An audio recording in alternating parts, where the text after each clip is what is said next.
أعوذ بالله من الشيطان الرجيم بسم الله الرحمن الرحيم رب اشرح لي صدري ويسر لي أمري واحلل عقدة من لساني يفقهوا قولي رب زدني علما.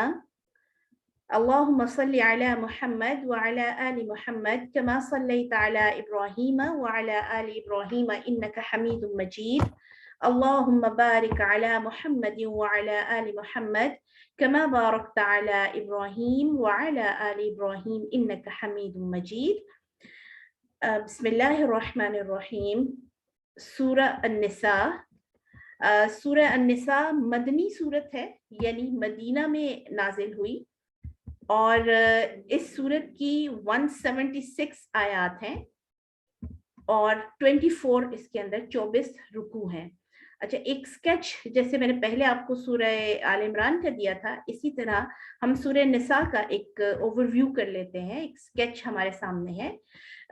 سورہ آل عمران آپ دیکھیے کہ ختم ہوئی تھی یا ایھا الذین آمنوا اصبروا وصابروا ورابطوا واتقوا اللہ لعلکم تفلحون پر، ٹھیک ہے؟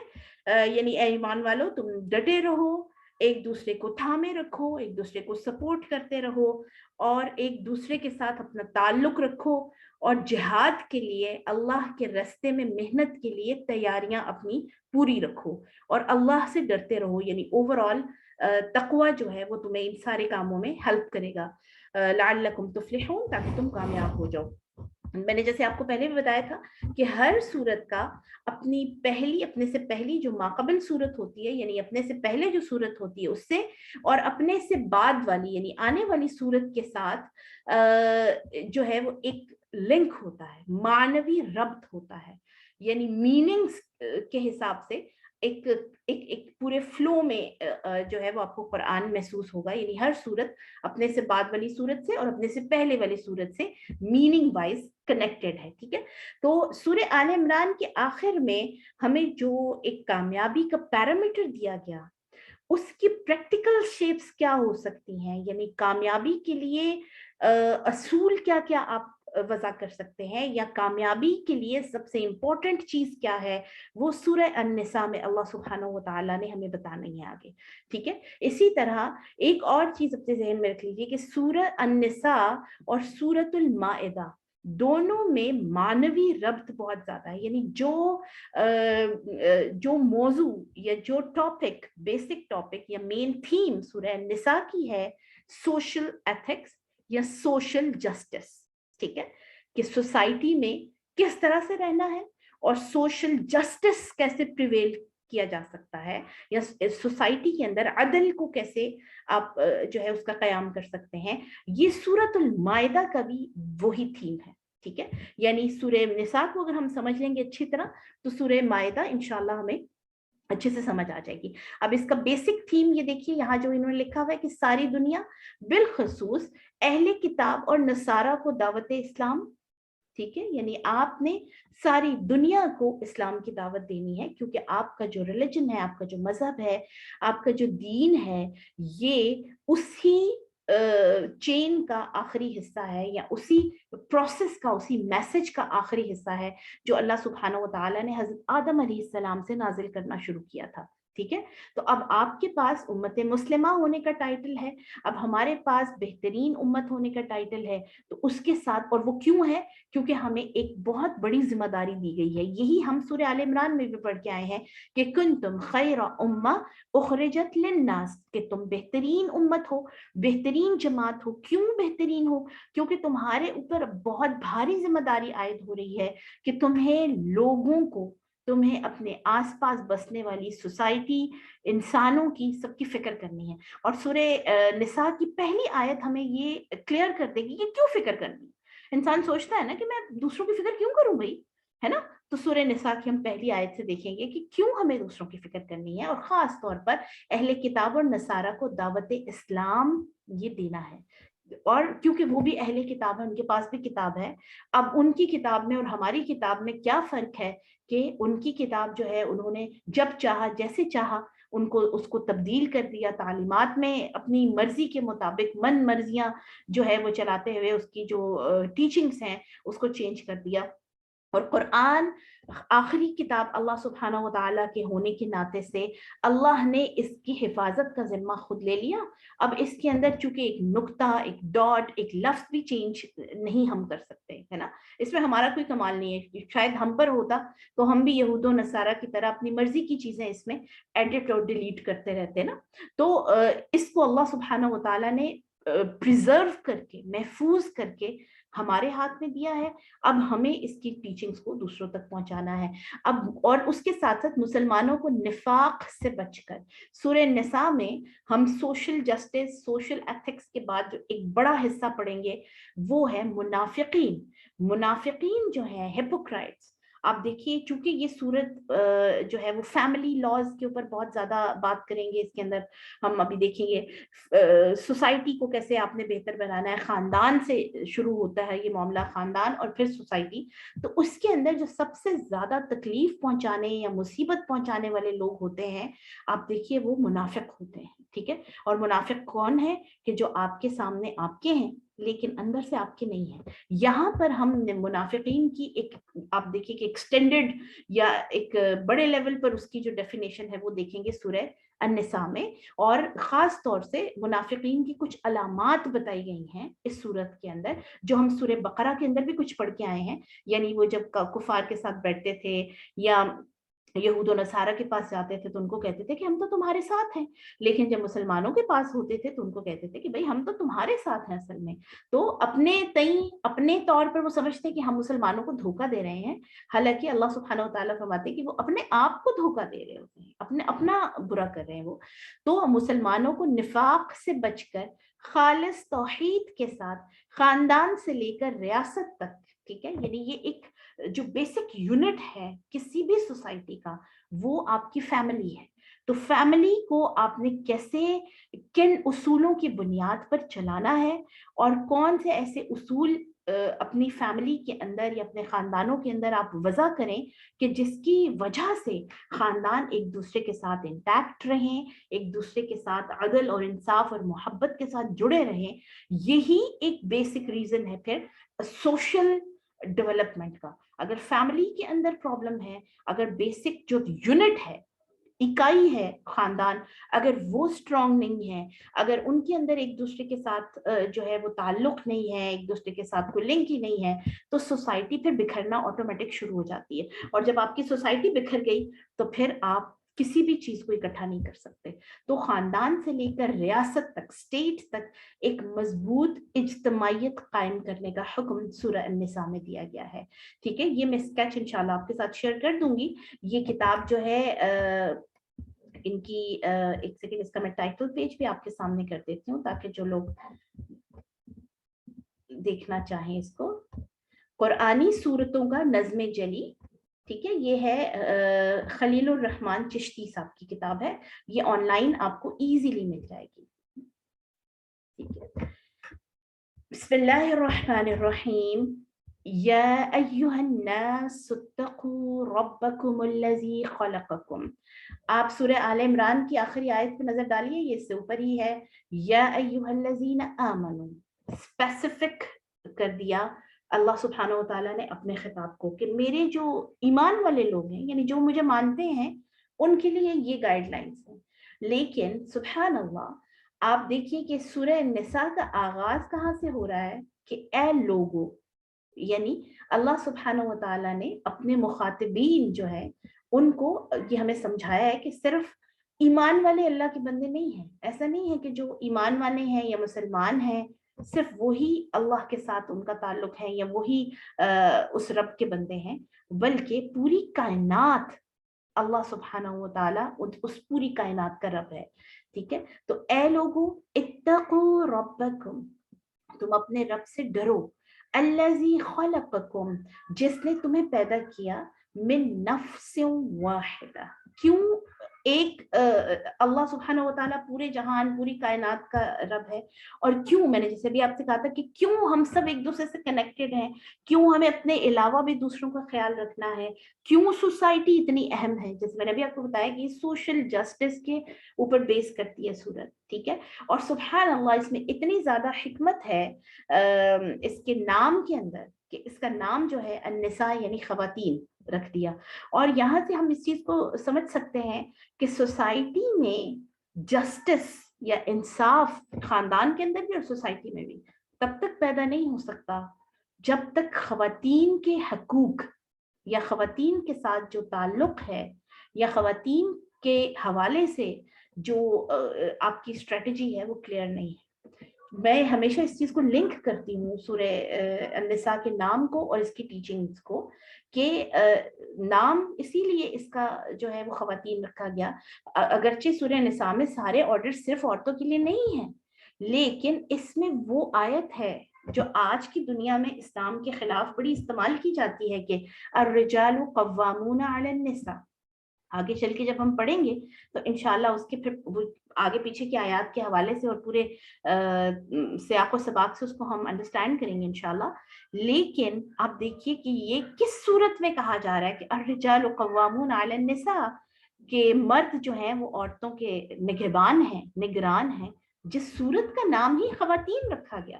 ٹھیک ہے, انشاءاللہ اس کو میں کوشش کرتی ہوں کہ ہم اس طرح سے سمجھیں کہ پتہ چلے کہ کس طرح سے اللہ سبحانہ و تعالیٰ نے خواتین کو کس طرح سے خاص ان کو پروٹیکٹ کیا ہے اور پھر اور کیوں کیا ہے. ٹھیک ہے, اس کی بھی ریزن ہے. یعنی اللہ سبحانہ و تعالیٰ تو عادل ہے نا, اللہ تو مردوں کے بھی رب ہیں, خواتین کے بھی رب ہیں.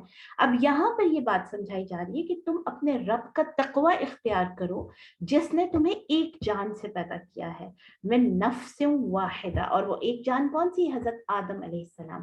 اب آپ دیکھیے کہ ہم بحیثیت انسان اپنا رب بھی شیئر کرتے ہیں. ٹھیک ہے, یعنی سیم رب ہے ہم سب کا. ٹھیک ہے, چاہے کوئی اس کو مانتا ہے یا نہیں مانتا, چاہے کوئی اس کو اللہ کا نام دیتا ہے, چاہے کسی اور نام سے مانتا ہے, انسان سارے کے سارے اللہ کی مخلوق ہیں. میں بحیثیت مسلم جب میں نے اسلام کا کلمہ پڑھ لیا اور میں اسلام کے اندر داخل ہو گئی, جب میں نے اس چیز کا اعلان کر دیا کہ لا الہ الا اللہ محمد رسول اللہ, تو اس کے بعد اب میں نے یہ اس چیز کو ایڈمٹ کرنا ہے, اس چیز کو میں نے مان لینا ہے کہ سارے انسان برابر ہیں. ہر کوئی اپنے اللہ سبحانہ و تعالیٰ کا بندہ ہے, اور اللہ کے بعد دوسری چیز جو ہم پوری ہیومینٹی سارے انسان جو شیئر کرتے ہیں وہ ہے حضرت آدم علیہ السلام کے ساتھ ہمارا تعلق. حضرت آدم علیہ السلام کے کا یعنی یہ یہاں پر یہ جو کہا جا رہا ہے نا نفس واحدہ, ایک جان, یعنی سب سے پہلے آدم کو پیدا کیا, وخلق منها زوجها, پھر اسی سے اس کی بیوی کو بنایا. ٹھیک ہے, یعنی پہلے آدم بنے اور انہی سے ان کی بیوی بنی, اور پھر ان دونوں سے وبث منهما رجالا كثيرا ونساء, اور پھر ان دونوں سے پھیلا دیے اللہ سبحانہ و تعالیٰ نے بہت سے مرد اور عورتیں. یعنی باقی پھر ساری ہیومینٹی, ساری انسانیت حضرت آدم اور حضرت حوا سے ہی نکلی ہے. ٹھیک ہے, یعنی پہلے اللہ سبحانہ و تعالیٰ کی وجہ سے ہمارا ساری انسانیت کے ساتھ تعلق ہے, ہم سارے اسی رب کے بندے ہیں, اسی رب کی مخلوق ہیں, regardless of religion, regardless of your nationality, regardless of your colour. ٹھیک ہے, آپ کا کلر کیا ہے, آپ کی قوم کیا ہے, آپ کس علاقے سے ہیں.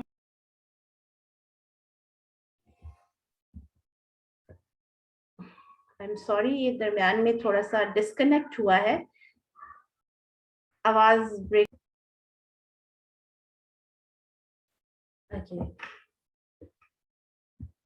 اور اسی آپ دیکھیے, ایک پہلی بات یہ ہے کہ انسانیت ایک دوسرے سے کس وجہ سے کنیکٹڈ ہے کہ ایک رب کی مخلوق ہے, اور دوسری حضرت آدم کی بچے ہیں, ساری اولاد آدم کی ہے. سبحان اللہ, یہ اس وقت دنیا کا سب سے بڑا مسئلہ ہے, ریسزم, نسل پرستی. ٹھیک ہے, جو اسلام نے کتنی خوبصورتی سے حل کر دیا. اس صورت کا آغاز اللہ نے لوگوں کو مخاطب کر کے کہا ہے, جیسے میں نے ابھی آپ کو بتایا کہ اس میں بالکل یہ نہیں ہے کہ جو مانتا ہے صرف اللہ اسی کا رب ہے, بلکہ تمام مخلوق اللہ کی مخلوق ہے, اللہ کی پیدا کرتا ہے. اب کوئی تفریق نہیں ہے. تفریق اگر ہے یا کوئی اگر بڑا ہے تو وہ صرف تقوی کی بنیاد پر, اور تقوی بھی تو دیکھیے ویزیبل تو نہیں ہے نا, نظر تو نہیں آتا نا, لکھا ہوا تو نہیں ہے کہ یہ زیادہ متقی ہے اور یہ کم متقی ہے. تو وہ اللہ کو پتا ہے کہ کس کا رتبہ اس کے ہاں بڑا ہے یا کون اس کے ہاں چھوٹا ہے. ادروائز کوئی انسان رتبے میں، حیثیت میں کسی سے کم یا زیادہ نہیں ہے. اسلام تمام طرح کے ریسزم کو، نسل پرستی کو بالکل ختم کر دیتا ہے اگر آپ اسلام کی ٹیچنگز کو اچھی طرح سمجھ لیں. اور کجا کے جو ہمارے ہاں پھر ذاتوں پاتوں پہ کہ فلاں ذات سے تعلق رکھتا ہے اور فلاں اس نسل سے تعلق رکھتا ہے، اور جیسے ہم پاکستانیوں کے ہاں جی فلاں پٹھان ہیں اور آپ سندھی ہیں اور جی یہ بلوچی ہیں اور یہ پنجابی ہیں. یہ جو تفریق ہے یہ اللہ نے نہیں دی ہمیں، یہ ہم انسانوں نے خود ہی بنا لی ہے. اور اس کی بنیاد پر پھر اگر ہم کسی کو چھوٹا یا بڑا سمجھتے ہیں تو یہ کس قدر ظلم کی بات ہے اور کس قدر اللہ سبحانہ و تعالیٰ کو ناراض کرنے والی بات ہے. اس کو ہمیں انڈرسٹینڈ کرنا چاہیے اسی نسبت سے کہ چونکہ مخلوق اللہ سبحانہ و تعالیٰ کی ہے. الخلق عیال اللہ حدیث میں ہے کہ مخلوق ساری کی ساری اللہ کی فیملی ہے. اب ہمیں جیسے اگر آپ دیکھیے کسی سے محبت کرتے ہیں تو آپ اس کے ماں باپ سے بھی اچھا تعلق رکھنے کی کوشش کریں گے، اس کے بہن بھائیوں سے بھی، اس کی اولاد سے بھی. ایسا ہی ہے نا. تو جو ساری کی ساری مخلوق ہے وہ اللہ کا کنبہ ہے، اللہ کی فیملی ہے، اللہ کی پیدا کرتا ہے. اب آپ نے اللہ کو خوش اگر کرنا ہے، اللہ کے ساتھ آپ نے اگر اپنا تعلق مضبوط کرنا ہے تو آپ کو اس کے بندوں کی فکر کرنی ہے، آپ کو اس کی فیملی کی فکر کرنی ہے. اور فکر کیا ہے کہ آپ نے جو قرآن ہے، جو دین ہے یا جو اللہ کا تعارف ہے وہ انسانوں تک پہنچانا ہے. یہ ایک بیسک ذمہ داری ہے میری اور آپ کی. وَاتَّقُوا اللَّهَ الَّذِي تَسَاءَلُونَ، اور اس اللہ سے ڈرو. یعنی اگر تمہیں نہیں بھی پتا تھا کہ تم ایک رب کے بندے ہو اور تمہیں پہلے اگر کچھ ڈاؤٹ تھا کہ تم جو ہے برابر ہو سارے، تو میں نے تمہیں بھی بتا دیا، تمہیں پتا چل گیا کہ تم میں کوئی بھی بڑا یا چھوٹا نہیں ہے. تو اب اللہ کا تقوی اختیار کرو، اللہ سے ڈرو. الذی تساءلون، کہ تساءلون بہ، کہ جس کے نام سے تم ایک دوسرے سے سوال کرتے ہو، ایک دوسرے سے مانگتے ہو کہ اللہ کے لیے یہ کام کرتے ہیں، اللہ کے لیے ایک دوسرے پر رحم کریں، اللہ کے لیے. دیکھیں اللہ ہے نا ہمارے درمیان، تو ہماری باتوں میں، ہمارے معاملات میں اللہ سبحانہ و تعالیٰ رہتے ہیں. تو اس رب کا جب تم نام لیتے ہو، جب تم محسوس کرتے ہو یا تم اس چیز کو ریئلائز کرتے ہو کہ اللہ ہے، تو اس کا تقوی بھی اختیار کرو. ٹھیک ہے، اس کی بات بھی مانو، اس سے اپنا تعلق بھی رکھو. والارحام واتقوا الارحام، اور رشتوں کو کاٹنے سے، رشتوں کو توڑنے سے ڈرو. اب ارحام جو ہے یہ رحم سے نکلا ہے. رحم کا مطلب ہے کہ وومب آف مدر، ماں کا جو رحم ہے، یعنی جس میں بچہ اللہ سبحانہ و تعالیٰ 9 مہینے رکھتے ہیں. تو اب اسی وومب سے دیکھیں، the womb of the mother is so much important کہ اسی سے سارے رشتے ہیں. پہلے ہوا، ٹھیک ہے، ہم سارے وہیں سے کنیکٹڈ ہوتے ہیں، یعنی سیم وومب کو ہم نے شیئر، اسی سے یعنی نسل در نسل اسی تک پہنچ جاتے ہیں کہ اسی ماں کے بچے ہیں سارے. اسی طرح جو ماں کے ذریعے سے ایک دوسرے سے تعلق ہوتا ہے کہ بہن بھائی سب سے پہلے، ٹھیک ہے، آپ کے ایک ہی، یعنی جو آپ نے ایک ماں سے جو رشتے ہیں، تو ایک دوسرے کے ساتھ آپ کا جو تعلق ہے اس کو نہ توڑو. اب آپ دیکھیے کہ سب سے ایک ٹائم آتا ہے کہ سب سے مشکل تعلق یہی والا ہوتا ہے، بہن بھائیوں کے ساتھ آپ کا تعلق. اپنے بہن بھائیوں کے ساتھ اپنے اس تعلق کو مینٹین رکھنا ایک ٹائم آتا ہے کہ سب سے زیادہ مشکل ہو جاتا ہے. اور وہ ٹائم تب آتا ہے کہ جب ہم اس گھر سے نکل کے ڈیوائڈ ہوتے ہیں. یعنی جب تک تو مجھے لگتا ہے کہ ماں باپ کے انڈر ہوتے ہیں، جب چھوٹے ہوتے ہیں تو ایک دوسرے سے کلوز ہوتے ہیں، ایک دوسرے کے ساتھ کنیکٹڈ ہوتے ہیں. لیکن جو ہم بڑے ہوتے ہیں اور پھر آگے ہماری شادیاں ہوتی ہیں، اپنی اپنی فیملیز بنتی ہیں، تو وہی جو ایک ماں سے، ایک رحم مادر سے نکلے ہوئے بچے ہیں، پھر وہی ایک دوسرے کے دشمن بھی بن جاتے ہیں، ایک دوسرے کو ناپسند بھی کرتے ہیں، ایک دوسرے کے اختلاف اور ایک دوسرے کے ساتھ لڑائی اور وہی وراثت اور ان چیزوں کی تقسیم میں یہاں تک پہنچ جاتے ہیں کہ پھر جی ایک دوسرے کی شکل دیکھنے سے انسان رہ جاتا ہے اور بالکل ختم رشتے. اور یہی سے آپ دیکھیے کہ اصل میں جو سوسائٹی ہے، معاشرہ تو یہی سے بنتا ہے نا. تو چونکہ اللہ سبحانہ و تعالیٰ نے یہ جو دین ہے اس کو دین فطرت، اسلام کو دین فطرت کہتے ہیں نا. It's not all about your rituals. یہ صرف عبادات نہیں ہے کہ آپ نے نماز پڑھ لینی ہے، روزہ رکھ لینا ہے، حج جتنے ہو سکتے ہیں کر لیں اور آپ اچھے مسلمان بن گئے. نہیں، یہ ان سب چیزوں کو لے کر چلنے کا نام ہے. دین ان ساری چیزوں کو پورا کرنے کا نام ہے. اگر خاندان آپ کا مضبوط نہیں ہے تو معاشرہ مضبوط نہیں ہے. اور خاندان کب مضبوط ہوگا؟ کہ جب اس میں اللہ سبحانہ و تعالی سے تقوی آپ کے اندر ہوگا. آپ کیوں کسی کے جو ہے وہ زیادتی کے باوجود اس سے رشتہ رکھیں گے؟ ہے نا، آج کے دور میں یہی ہوتا ہے نا کہ ہمیں کیا پڑی ہے کہ اگر کوئی نہیں پسند کرتا تو نہ کرے، ہم کوئی ہماری معاملات میں انٹرفیئر نہ کرے، ہمارے سے کوئی بالکل کسی قسم کا تعلق نہ رکھے، ہماری پرائیویسی ہو، آپ کی اپنی ہو میری اپنی ہو. اور انہی چیزوں کے اوپر پھر وہ یعنی لیول پہ پہنچ جاتے ہیں ہم کہ ایک دوسرے کی شکل دیکھنے سے بھی جاتے ہیں. یہ چیز اسلام بالکل پسند نہیں کرتا. اگر آپ دیکھیے اس وقت ویسٹ کا سب سے بڑا ڈائلیما یہ ہے کہ وہاں فیملی سسٹم نہیں ہے. اور اس کا نتیجہ کیا نکلا؟ باقی آپ دیکھیے کہ ان کے ہاں سارے ایتھکس ہیں، سارے رولز اینڈ ریگولیشنز ہیں، لیکن کیوں سوسائٹی ایتھیکلی ڈکلائن پہ ہے؟ کیوں وہاں پر آدھے سے زیادہ جو ہے ان کی پاپولیشن، ان کو پتہ ہی نہیں کہ ان کا باپ کون ہے، کس ماں سے یا کس باپ سے وہ پیدا ہوئے. آدھی سے زیادہ سوسائٹی کیوں وہاں پر سوشل سینٹرز میں اور جو سوشل جو ادارے ہیں، انسٹیٹیوشنز ہیں، وہاں پل رہے ہیں؟ کیونکہ خاندان نہیں ہے. اور خاندان کا تصور کیوں نہیں ہے؟ کیونکہ خدا سے تعلق نہیں ہے، اللہ سے تعلق نہیں ہے. تو آپ یہاں سے اتنا آپ دیکھیں کلیئرلی اللہ تعالیٰ آپ کو جو ہے سبحان اللہ یہ سمجھا رہے ہیں کہ اللہ سے ڈرو اور اس کے بعد اپنے رشتے کاٹنے سے ڈرو. یعنی رب کے ساتھ تمہارا تعلق تمہیں زیادہ اپنی فیملی اورینٹڈ بنائے گا. جتنا تم اپنے رب کے سے قریب ہو، جتنا تمہارے اندر تقوی ہے اللہ سبحانہ و تعالیٰ کا، جتنے تم اللہ کے اچھے بندے ہو، اتنے ہی زیادہ تم اپنی فیملی اور باقی ساری چیزوں کے اندر فیئر ہو، اتنا ہی ان تمام معاملات میں بھی تم اللہ سے ڈرتے رہو گے پھر.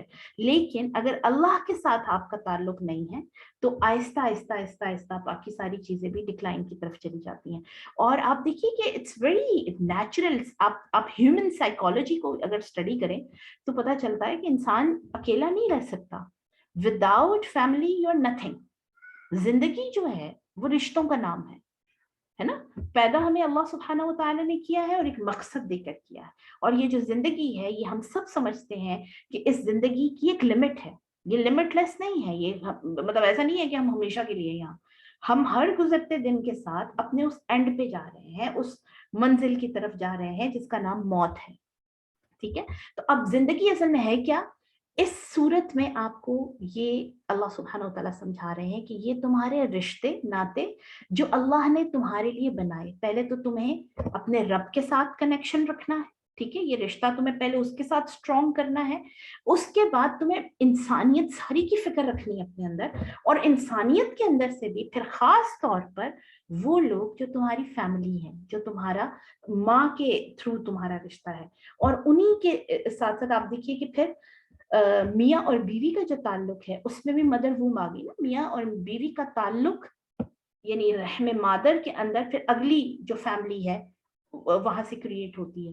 تو یہ جو رحم ہے ماں کا، یعنی خواتین کا اتنا امپورٹنٹ رول ہے سوسائٹی میں کہ اس رول کو یا اس لیول تک مرد نہیں پہنچ سکتے. اسی لیے میں سمجھتی ہوں کہ اس کا نام بھی، سورت کا نام بھی اللہ سبحانہ و تعالیٰ نے نساء کے یا خواتین سے ریلیٹ کیا کہ رشتے ناتے یا فیملی بنانا، یہ اللہ سبحانہ و تعالیٰ نے یا فیملی کو انٹیکٹ رکھنا یا فیملی کو جوڑے رکھنا، یہ جو ذمہ داری ہے پہلے فیملی بنانا بھی آپ دیکھیے کہ اس کے اندر مرد اور عورت دونوں کی ذمہ داری ہے، لیکن اس کے بعد خاتون کی ایک بہت لمبی ذمہ داری ہے. مرد کا جو ہے وہ گھر سے باہر پھر کام اس کو ذمہ داریاں سونپ دی، اور عورت نے پھر اب نسل پیدا بھی کرنی ہے اور اس کی پرورش بھی کرنی ہے اور اس کو باقی رشتوں کے ساتھ جو اس کی پوری فیملی ہے اس کے ساتھ اس کو جوڑے بھی رکھنا ہے نا، اس کو اس کے ساتھ ریلیٹ بھی کرنا ہے. تو اللہ سبحانہ و تعالیٰ سے ڈرو، وہ رب جس کے نام پر تم ایک دوسرے سے سوال کرتے ہو ایک دوسرے سے تعلق رکھتے ہو اور رشتوں کے کاٹنے سے، رحم کے کاٹنے سے ڈرو. اور اس کے اوپر اتنی پھر وعید آپ کو احادیث میں ملتی ہے کہ نبی صلی اللہ علیہ وسلم نے فرمایا کہ جو 3 دن سے زیادہ اپنے کسی مسلمان بھائی سے ناراض رہا، اس کے پھر اعمال جو ہیں وہ اللہ تعالیٰ قبول نہیں کرتے، جو اس کے باقی جو نیک اعمال ہیں. تو اب 3 دن سے زیادہ یعنی آپ نے کسی سے قطع تعلق ہی نہیں کرنی. انسان ظاہر ہے، ہم انسان ہیں، ہمارے اندر بہت ساری جو ہے وہ اختلاف بھی ہو جاتے ہیں، لڑائیاں بھی ہو جاتی ہیں، ایک دوسرے سے شکایتیں بھی ہو جاتی ہیں، لیکن ان کو پرولونگ نہیں کرنا. کیوں نہیں کرنا؟ اللہ کے لیے، ٹھیک ہے، کیونکہ وہ آہستہ آہستہ آہستہ، اور آپ دیکھیے کہ آپ لوگ اس چیز سے ایگری کریں گے کہ پھر وہی جو ناراضگیاں ہیں وہ دشمنیوں میں تبدیل ہو جاتی ہیں، اور وہی دشمنیاں پھر نسل در نسل چلتی ہیں. ماں باپ کے ساتھ جو پرابلمس تھیں ان کے فیملی ممبرس کی، ان کے بہن بھائیوں کی، وہ آگے سے بچوں تک پھر آتی ہیں، پھر وہ بچوں تک قتل و غارت اور جو ہے حسد اور کینہ اور تکلیفیں چل رہی ہوتی ہیں. اور اگر آپ سوچیں کہ ہم مسلمان آپس میں ہی ایک دوسرے سے لڑتے جھگڑتے رہیں گے اور ایک دوسرے کے سے جو ہے یہ جو ٹسلز ہیں آپس کے ہی وہ اس میں رہیں گے، ٹسلز میں رہیں گے، تو وہ جو ہمارا ایک کنتم خیر امہ والا جو مقصد ہے وہ کیسے پورا ہوگا پھر؟ اس لیے سوسائٹی تبھی اسٹرانگ ہو سکتی ہے جب فیملی اسٹرانگ ہوگی. اور فیملی کیسے اسٹرانگ ہوگی؟ کہ جب ہم اللہ سے ڈریں گے. جتنا ہم اللہ سے ڈرتے رہیں گے، اللہ کے قریب ہوں گے. ڈرنے سے مراد یہ نہیں ہے کہ آپ خوف کے عالم میں بیٹھے رہیں. اللہ کے جتنا آپ قریب ہوں گے اتنا ہی آپ رشتوں میں ایک دوسرے کے قریب ہوں گے. میں نے ایک یہ پکچر آپ کو دکھانے کے لیے ڈاؤن لوڈ کی ہے. I hope you can see this. کہ یہ دیکھیے، یعنی اللہ سبحانہ و تعالی،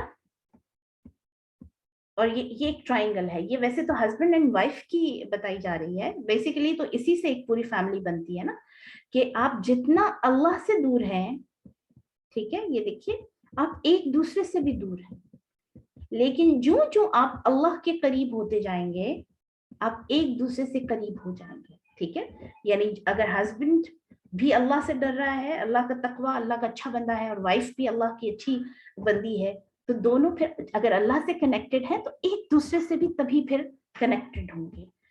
اسی طرح باقی سارے جو ہمارے رشتے ہیں نا، ان کا بھی یہی حساب ہے. ہم تبھی ایک دوسرے کو معاف کر سکتے ہیں، ایک دوسرے کی زیادتیوں کو، ایک دوسرے کی غلطیوں کو، ایک دوسرے کی ہوئی ناانصافیوں کو، ہے نا، جو ہم پر بات کر دیتا ہے، کوئی ہم پہ الزام لگا دیتا ہے، کوئی ہماری جو ہے وہ بیک بائٹنگ کرتے ہیں، ہماری ابسنس میں ہمارے خلاف باتیں کرتے رہتے ہیں. ہمیں جب پتہ چلے تو ہم اس کے اوپر بجائے لڑائی کرنے کے اور بجائے اس کی گلا پکڑ لیں جا کے، اور اگر اللہ سے ہمیں ڈر ہوگا نا تو ہم کہیں گے کوئی بات نہیں، شیطان نے بہکا دیا ہوگا، ہے نا. ہمیں سنت سے تو یہی چیزیں ملتی ہیں نا، کہ شیطان نے ہمیں ایک دوسرے سے دور جو ہے وہ شیطان کا موٹو یہی ہے کہ آپس میں یہ ایک دوسرے کے ساتھ ٹسلز میں رہیں، اور جو باقی جو بڑا مقصد ہے اللہ سبحانہ و تعالیٰ کی طرف سے اس کو بھول جائیں. ہم انشاءاللہ سورہ یوسف میں اللہ تعالیٰ پہنچائے ہمیں وہاں تک، تو سورہ یوسف میں ہم جا کے پڑھیں گے تو ہمیں پتہ چلے گا کیسے جو ہے بھائیوں نے، آپ دیکھیے سگے بھائیوں نے حضرت یوسف علیہ السلام کو کنویں میں ڈال دیا، اور کیسے وہ اس کنویں کے تھرو اللہ سبحانہ و تعالیٰ نے ان کو ایک اتنی بڑی پوسٹ پر پہنچایا.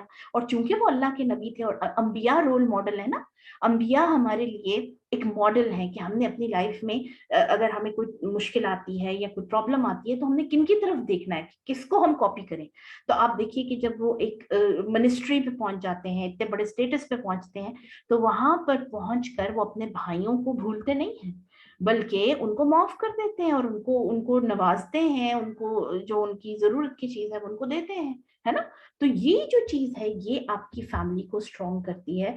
بغیر فیملی کو اسٹرانگ کیے آپ کی بھول جائیں کہ آپ سوسائٹی کے ایتھکس اینڈ مورلز کو درست کر سکتے ہیں. آج کا ہمارا سب سے بڑا مسئلہ ہی میری بہنوں یہ ہے کہ ہم نے اپنا جو فیملی سسٹم ہے اس کو بہت کمزور کر دیا ہے. یہ ویسٹ کا ڈائلما تھا، یہ ان کا مسئلہ تھا، ہمارا تو مسئلہ ہی نہیں تھا یہ پہلے. لیکن ہم وہ ان کی کوا چلا ہنس کی چال اور اپنی بھی بھول گیا. ہم ان کو کاپی کرتے کرتے ہم بھی اب یہاں اس لیول تک آ گئے ہیں کہ ہمارے ہاں نکاح مشکل ہے نا. نکاح مشکل ترین کام ہے. شادی ایک انسان کے پاس بہت ساری رقم ہو اور بہت سارا مال ہو تو اس کے بعد ہی وہ شادی کر سکتا ہے. تو چونکہ یہ سب جو آپ کی بیسک ایک سٹارٹنگ ہے کسی بھی سوسائٹی کی یا کسی بھی فیملی کی، نکاح، اس کو ہم نے مشکل کر دیا تو وہاں سے ہر چیز ہماری بکھرنا شروع ہو گئی. اسی طرح پھر اس کے اندر ہم نے شو آف اتنا زیادہ ڈال دیا ہے، دکھاوا اتنا زیادہ ڈال دیا، وہیں سے ایک دوسرے سے پھر ہمارے مسائل بھی تو وہیں سے شروع ہوتے ہیں نا، کہ اس نے اپنی بچے کی شادی کی تو اتنے لاکھ لگائے، میں اب کروں گی تو میں اتنے لاکھ لگاؤں گی، اس نے وہاں کھانا کھلایا میں وہاں کھلاؤں گی. یعنی وہ بجائے اس کی کہ ہم نیکیوں میں اور اللہ سبحانہ و تعالیٰ کی محبت میں ایک دوسرے سے آگے بڑھنے کی کوشش کرتے، اچھا انسان بننے کی کوشش کرتے، ہم نے دکھاوے میں اور شو آف کرنے میں اپنے آپ کو ہلکان کر دیا ہے، اپنے آپ کو ختم کر دیا ہم نے. اور اس کا نتیجہ یہ نکلا ہے کہ پھر ہماری سوسائٹی کمزور ہو گئی، ہماری فیملی سسٹم جو ہے اس کے اندر سے برکت ختم ہو گئی ہے.